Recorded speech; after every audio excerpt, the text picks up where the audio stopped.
السلام عليكم ورحمة الله وبركاته. الحمد لله رب العالمين والصلاة والسلام على رسول الله صلى الله عليه وسلم. أما بعد فقد قال الله تعالى في القرآن العظيم والفرقان المجيد: أعوذ بالله من الشيطان الرجيم. بسم الله الرحمن الرحيم. ولو كنت فظا غليظ القلب لانفضوا من حولك. صدق الله. சங்கை மிகுந்த அல்லாஹ்வின் நல்லடியார்களே, சிறப்புகளும் நன்மைகளும் பரக்கத்துகளும் ஆஃபியத்துகளும் நிறைந்த புனிதமிக்க ரமலானுடைய மாதத்தின் 2 பகுதிகளிலே ஒரு பகுதி, சரியாக 15வது நாள், ஒரு பகுதி நம்மை விட்டு இரவு நேர வணக்கத்தின் மூலமாக நம்மை விட்டு கொஞ்சம் கொஞ்சமாக செல்ல இருக்கின்றது. விடிந்தால் 15வது நோன்பை வைக்கக்கூடிய அற்புதமான ஒரு காலத்திலே நாம் எல்லாம் இருக்கின்றோம்.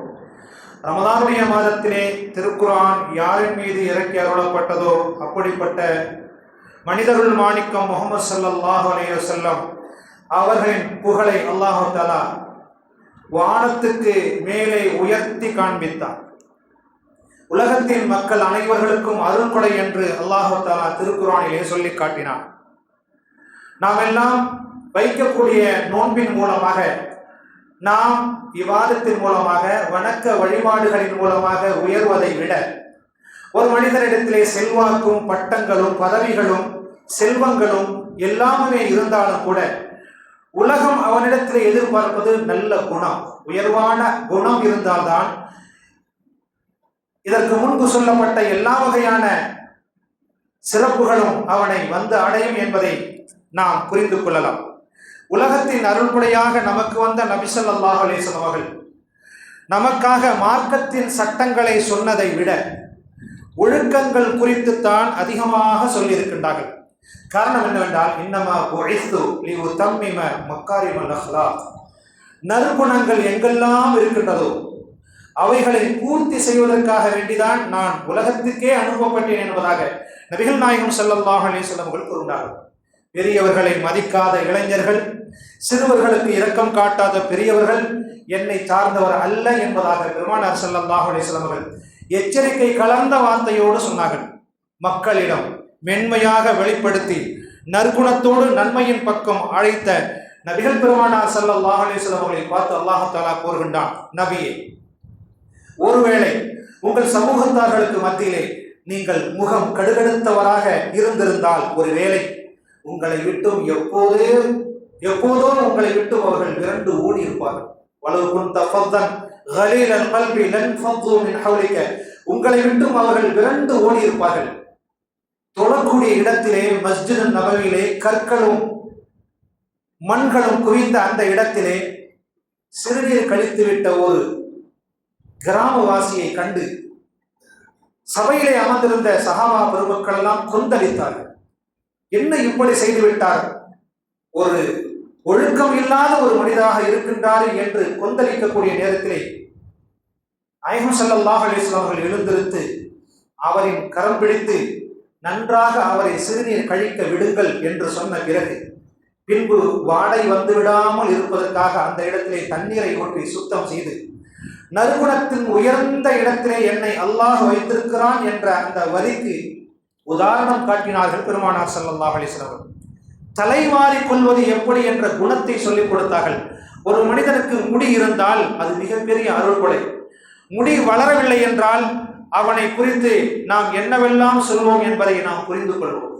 முடி இல்லாதவரே, முடி வளரல, என்னென்னவோ நம்ம அடைமொழிகளை சொல்லி எல்லாம் அவர்களை நாம் அழைப்போம். முடி என்பது இறைவனின் அருள்கொடை. மன்கான லஹு ஷிஅருன் ஃபயுஅத்திம்ஹு, யாருக்கு தலைமுடி இருக்கின்றதோ அதை சீவி வருடி அதற்காக வேண்டி கொடுக்கக்கூடிய கண்ணியத்தை கொடுக்கட்டும் என்று பெருமானார் ஸல்லல்லாஹு அலைஹி வஸல்லம் சொன்னார்கள். இப்படி ஒழுக்கத்தை போதித்த நாயகம் ஸல்லல்லாஹு அலைஹி வஸல்லம் அவர்கள் உணவை ஒழுக்கத்தோடு எப்படி சாப்பிட வேண்டும் என்பது குறித்து சொல்லும்போது, தான் பெற்ற பிள்ளையான ஃபாத்திமா ரலியல்லாஹு தஆலா அன்ஹா அவர்களுக்கு பிறந்த அந்த குழந்தை ஹசன் ரலியல்லாஹு தஆலா அன்ஹு அவர்கள் குழந்தையாக இருக்கும் பருவத்திலே குழந்தையாக பிறந்த அந்த பருவத்திலே சாப்பிட்டு கொண்டு இருக்கும் போது பெருமானார் ஸல்லல்லாஹு அலைஹி வஸல்லம் அவரோடு தன் பேர குழந்தையை வைத்துக் கொண்டிருக்கும் போது அந்த தட்டிலே கைகள் அங்கும் இங்குமாக விளையாடி கொண்டிருக்கும் போது கரம் பிடித்து தன் பேர குழந்தை குல் மிம்மா எலிக்க, உன் பக்கத்திலே என்ன இருக்கின்றதோ அதை சாப்பிடு என்று ஒழுக்கத்தை போதித்து கொடுத்தார்கள் பெருமானார் ஸல்லல்லாஹு அலைஹி வஸல்லம். சலாம் சொல்வதிலே முந்திக் கொள்ளுங்கள், குடும்பத்திலே நல்ல பெயரை வாங்குங்கள் என்று சொன்னார்கள். குடும்பத்திலே நல்ல பெயரை வாங்குங்கள் என்று சொன்னார்கள்.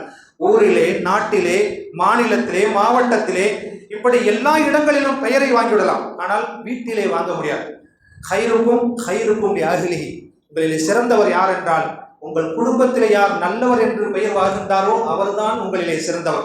காரணம் என்னவென்றால் அன்ன ஹைரு மின் அஹ்லி, என் குடும்பத்தார்களில் நான் நல்லவன் என்று பெயர் வாங்கியிருக்கிறேன் என்று பெருமானார் ஸல்லல்லாஹு அலைஹி வஸல்லம் சொன்னார்.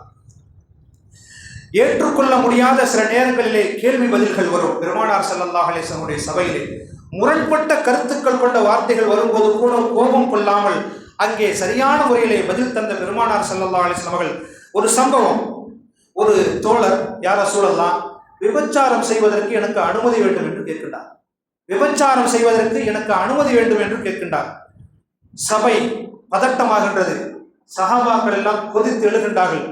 இந்த மனிதரை விட்டு வைக்க கூடாது, இனி ஒரு கை பார்த்துவிட என்று அப்படியே அமைதிப்படுத்துகின்றார்கள். பெருமானார் ஸல்லல்லாஹு அலைஹி வஸல்லம் அவர்கள் பதறி போனார்கள். சஹாபா பெருமக்கள் நன்றாக சிந்தித்துவிட்டு, அல்லாஹ்வின் தூதரே, எனக்கு விபச்சாரம் செய்ய அனுமதி வேண்டும் என்று சொன்ன அந்த மனிதரை அழைத்து, இங்கே வாருங்கள் என்று அமைதியாக அழைத்து, உனது தாயிடம், உன் சகோதரியிடம் இந்த இழிவான செயலை செய்வதற்கு உன் மனம் நாடுமா என்று கேட்கும்போது அந்த மனிதர் பதறி போகின்றார். நன்றாக சிந்தித்துவிட்டு, அல்லாஹ்வின் தூதரே, இனி அந்த செயலின் பக்கம் திரும்பி கூட பார்க்க மாட்டேன் என்று சொல்லக்கூடிய அளவுக்கு பெருமானார் ஸல்லல்லாஹு அலைஹி வஸல்லம் அந்த கோபமான கேள்வி பதில்களுக்கு கூட அமைதியான பதிலை தந்தார்கள் என்பதை நாம் புரிந்து கொள்ளலாம். அன்பான பெருமக்களே, காலத்தின் கோலங்கள் மாறிக்கொண்டே இருக்கின்றன. இந்த காலத்திலே பெரியவர்கள் எல்லாம் சொல்வார்கள், நிலைமைகள் எப்படி தலைகீழாக மாறிவிட்டது பாருங்கள். மோர் கெட்டு போவாது, கன்னி பொண்ணு கெட்டு போயிடுவான். பால் தெரிஞ்சு போகாத காலம் இது. பால்கள் எல்லாம் தெரிஞ்சு போகாத காலம் இது. மோர்கள் புளிக்காத காலம் இது. அப்பேற்பட்ட காலங்கள் மாறி தலைகீழாக மாறிக்கொண்டிருக்கிறது. ஒழுக்கங்கள் எங்கே இருக்கின்றது என்றே தெரியவில்லை. சிறுவர்களை பார்த்தால் அடங்க மறுக்கின்றார்கள், பெரியவர்களை பார்த்தால் இரக்கம் காட்ட மறுக்கின்றார்கள். சிறுவர்கள், வயசுக்கு வந்த பிள்ளைங்கள்லாம் 8வது 9வது படிக்க போறேங்கிற பேர்ல அவங்க என்ன தெரியுமா கத்துக்கிட்டாங்க, ரோட்ல எப்படி நம்ம அழகா பேசிட்டு போறதுங்கிறத ஒழுக்கம் தவறிய நிலையிலே சென்று கொண்டிருக்கிறது உலகம். 10வது 9வது 8வது வயதுக்கு வந்த நம்முடைய பெண் மக்கள் காலேஜிலே அல்லது படிப்பிலே பள்ளிக்கூடத்திலே படிக்கக்கூடிய பெண் மக்கள் எல்லாம் அசால்ட்டான முறையிலே, அசாதாரணமான முறையிலே, எந்த ஒரு ஒழுக்கமும் இல்லாமல் பேசிக்கிட்டே போறாங்க, சிரிச்சுக்கிட்டே போறாங்க. எப்படி இருந்த சமூகம் இப்படி எப்படி தலைகீழாக மாறிவிட்டது என்பதை பார்க்க வேண்டும். ஆக மார்க்க சட்டங்களை சொல்வதை விட ஒழுக்கங்கள் பற்றி சொல்வதற்கு நான் உலகத்துக்கு அனுப்பப்பட்டவன் நான் என்று பெருமானார் ஸல்லல்லாஹு அலைஹி வஸல்லம் சொன்னார்கள். எனவே குர்ஆன் அழகிய முன்மாதிரியாக இருக்கக்கூடிய அந்த குர்ஆனை வாழ்வியல் முறையாக நாம் எடுத்துக்கொண்டு எஞ்சி இருக்கக்கூடிய இந்த ரமலானுடைய மாதத்திலே அல்லாஹ்வையும் அல்லாஹ்வுடைய ரசூலையும் அன்பை பெறக்கூடிய நன்மக்களாக அல்லாஹ் நம்மையும் உங்களையும் ஆக்கி அருள் புரிவானாக. வஆகிரு தஅவானா அனில் ஹம்துலில்லாஹி ரப்பில் ஆலமீன்.